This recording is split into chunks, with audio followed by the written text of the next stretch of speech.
اعوذ باللہ من الشیطان الرجیم بسم اللہ الرحمن الرحیم۔ السلام علیکم ورحمۃ اللہ وبرکاتہ۔ کیسے ہیں آپ سب؟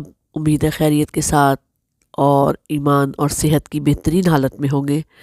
اللہ پاک آپ کی طرف آنے والے ہر شر کو خیر میں بدلے، آمین ثم آمین۔ آج ہم سورہ نساء کی آیت نمبر 128 کا ترجمہ اور مختصر تفسیر کرنے جا رہے ہیں، تو آئیں شروع کرتے ہیں۔ سورۃ النساء آیت نمبر 128 یعنی 128۔ بسم اللہ الرحمن الرحیم۔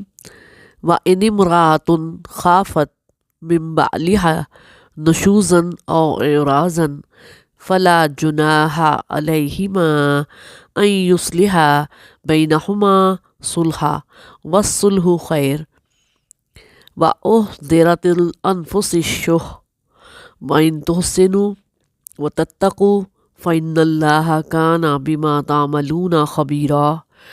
اور اگر کسی عورت کو اپنے خاوند کی طرف سے زیادتی یا بے رغبتی کا خدشہ ہو تو تم میاں بیوی پر کچھ گناہ نہیں کہ آپس میں کسی قرارداد پر صلح کر لو، اور صلح خوب چیز ہے، اور طبیعتیں تو بخل کی طرف مائل ہوتی ہیں، اور اگر تم نیکوکاری اور پرہیزگاری کرو گے تو خدا تمہارے سب کاموں سے واقف ہے۔ اس آیت کی شان نزول کے مطابق معجم ابو العباس کی ایک مرسل حدیث میں ہے کہ حضور صلی اللہ علیہ وسلم نے حضرت سودا رضی اللہ تعالی عنہ کو ایک طلاق رجعی دے دی، تو یہ حضرت عائشہ رضی اللہ تعالی عنہ کے گھر جا بیٹھی۔ جب آپ صلی اللہ علیہ وسلم وہاں تشریف لائے تو انہوں نے کہا، آپ کو اس اللہ کی قسم جس نے آپ پر اپنا کلام نازل کیا اور اپنی مخلوق میں آپ کو برگزیدہ اور اپنا پسندیدہ بنایا، آپ مجھ سے رجوع کر لیجئے، میری عمر بڑی ہو گئی ہے، مجھے مرد کی خاص خواہش نہیں رہی، لیکن یہ خواہش ہے کہ قیامت کے دن آپ کی بیویوں میں اٹھائی جاؤں۔ چنانچہ آپ صلی اللہ علیہ وسلم نے یہ بات منظور فرما لی اور ان سے رجوع کر لیا۔ پھر فرمایا کہ میں اپنی باری کا دن حضرت عائشہ رضی اللہ تعالی عنہا کو ہبہ کرتی ہوں۔ کیوں کہا؟ کہ وہ جانتی تھی کہ میرے نبی صلی اللہ علیہ وسلم کو حضرت عائشہ رضی اللہ تعالی عنہ سے بہت زیادہ محبت ہے، اور اس سے رسول خدا صلی اللہ علیہ وسلم خوش ہو جائیں گے اور رجوع کر کے دوبارہ سے ان کو اپنے ساتھ رکھنے پہ آمادہ ہو جائیں گے۔ نبی صلی اللہ علیہ وسلم نے ان کو طلاق رجعی اس لیے دی تھی کہ وہ چاہتے تھے کہ حضرت سودا اب جو کافی بزرگ ہو گئی ہیں، ان کو آرام کی ضرورت ہے۔ اب وہ اپنے وہ کام جو کہ بیوی عموماً کرتی ہیں، شوہر کے کام کرنا، تو وہ نہیں چاہتے تھے کہ وہ خود کریں، اس وجہ سے انہوں نے ان کو آرام کی خاطر طلاق دی تھی ان کے۔ تو اس آیت سے یہ بھی مراد ہے کہ جب کوئی عمر رسیدہ عورت اپنے خاوند کی اپنے اندر عدم دلچسپی کو محسوس کر لیتی ہے تو وہ اپنے حق چھوڑ کر اپنے خاوند کو راضی کر سکتی ہے، تو کر لے۔ یہی صورت اس وقت بھی ہو سکتی ہے جب کسی کی دو بیویاں ہوں، ان میں سے ایک کو اس کے بڑھاپے یا بدصورتی یا کسی سلیقہ ہونے کی وجہ سے میاں چھوڑنا چاہے، لیکن عورت ایسا نہ چاہتی ہو، تو اسے حق ہے کہ اپنے بعض یا تمام حقوق چھوڑ کر میاں کو راضی کر لے کہ وہ اسے نہ چھوڑے، تو یہ جائز ہے۔ اب اس کے حقوق کیا ہیں؟ اس عورت کے جو ہیں وہ کچھ خانگی حقوق ہیں، اور کچھ جو ہیں وہ ایسے ہیں کہ حق مہر ہے، وہ چھوڑ دے۔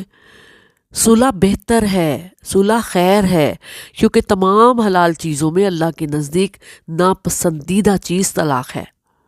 وَالصُّلْحُ خَيْرٌ، یعنی صلح ہر حال میں بہتر ہے، کیونکہ شیطان اپنے کارندوں میں سے اس کارندے کو اپنے قریب کر کے شاباش دیتا ہے جو میاں بیوی میں علیحدگی کروا دے۔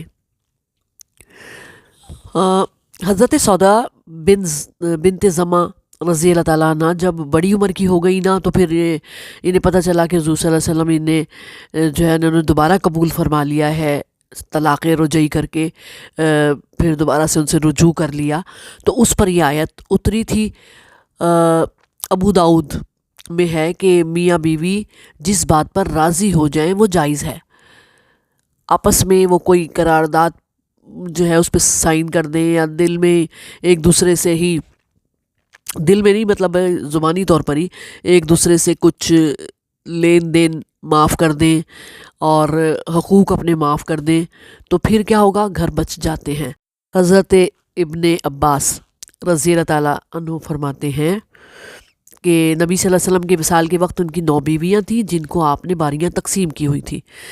بخاری مسلم شریف میں ہے کہ نبی صلی اللہ علیہ وسلم نے حضرت سودا رضی اللہ تعالیٰ عنہ کا بھی دن حضرت سودا رضی اللہ تعالیٰ عنہ کے کہنے پر حضرت عائشہ رضی اللہ تعالیٰ عنہ کو دے دیا تھا، کیونکہ جب حضرت سودا رضی اللہ تعالیٰ عنہ کی عمر بڑی ہو گئی تھی تو انہیں معلوم ہوا کہ نبی صلی اللہ علیہ وسلم ان کو چھوڑنا چاہتے ہیں، تو خیال کیا کہ آپ صلی اللہ علیہ وآلہ وسلم کو حضرت عائشہ رضی اللہ تعالیٰ عنہ سے محبت ہے، اگر میں اپنی باری حضرت عائشہ رضی اللہ تعالیٰ عنہ کو دے دوں تو شاید نبی صلی اللہ علیہ وسلم راضی ہو کر مجھے اپنے نکاح میں ہی رکھیں اور میں مرتے دم تک حضور صلی اللہ علیہ وآلہ وسلم کی بیویوں میں ہی شامل رہوں۔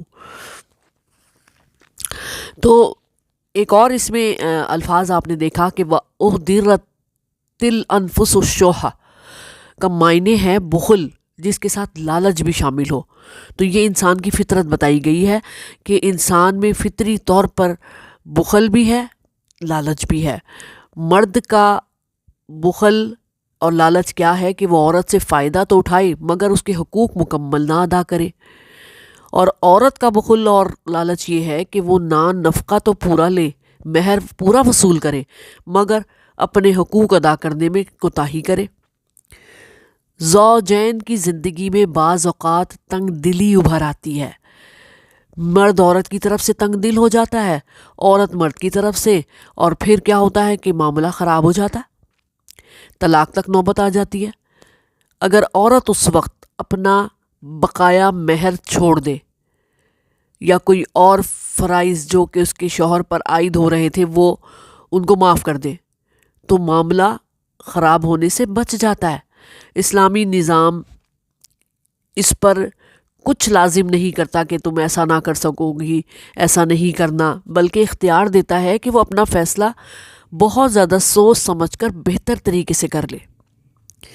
وَإِن تُحْسِنُوا وَتَتَّقُوا، یعنی اس لالچ کے جذبے کے باوجود میاں بیوی ایک دوسرے سے احسان اور فیاضی کا سلوک کریں اور اللہ سے ڈرتے رہیں تو اللہ کے ہاں ان کا اجر ضرور پائیں گے۔ اللہ ان کے ہر عمل سے پورا پورا باخبر ہے۔ انسانی فطرت میں صرف بخل ہی نہیں بلکہ احسان بھی ہے اور خدا ترسی بھی ہے۔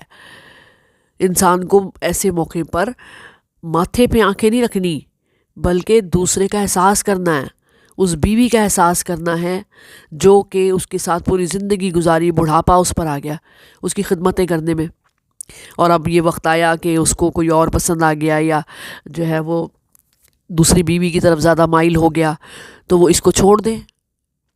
ایسا نہیں ہے، میرے نبی صلی اللہ علیہ وسلم نے اس وجہ سے طلاق رجعی نہیں دی تھی۔ آخری دار و مدار احسان اور تقوی پر ہے جو اللہ ضائع نہیں کرے گا۔ اللہ فرماتا ہے احسان کرو، تقوی اختیار کرو، مجھ سے ڈرو، کیونکہ اللہ سب کچھ دیکھ رہا ہے، نہ صرف عملوں سے باخبر ہے بلکہ نیتوں سے بھی خبردار ہے۔ نفس انسانی کو تقوی کے لیے اللہ پکار رہا ہے۔ یہ ایک ایسی پکار ہے جس کا انسان پر بڑا گہرا اثر پڑتا ہے اور ہر انسان اس کے لیے تیار بھی ہو جاتا ہے، اور یہ واحد وہ دعوت ہے جس کے لیے انسان جلدی راضی ہو جاتا ہے، اور اسلام فطرت انسانی سے بخوبی واقف ہے۔ تو اللہ پاک ہر ایک کو اس آیت کے تحت اپنی ازدواجی زندگی بہتر کرنے کی توفیق عطا فرمائے۔ آمین ثم آمین۔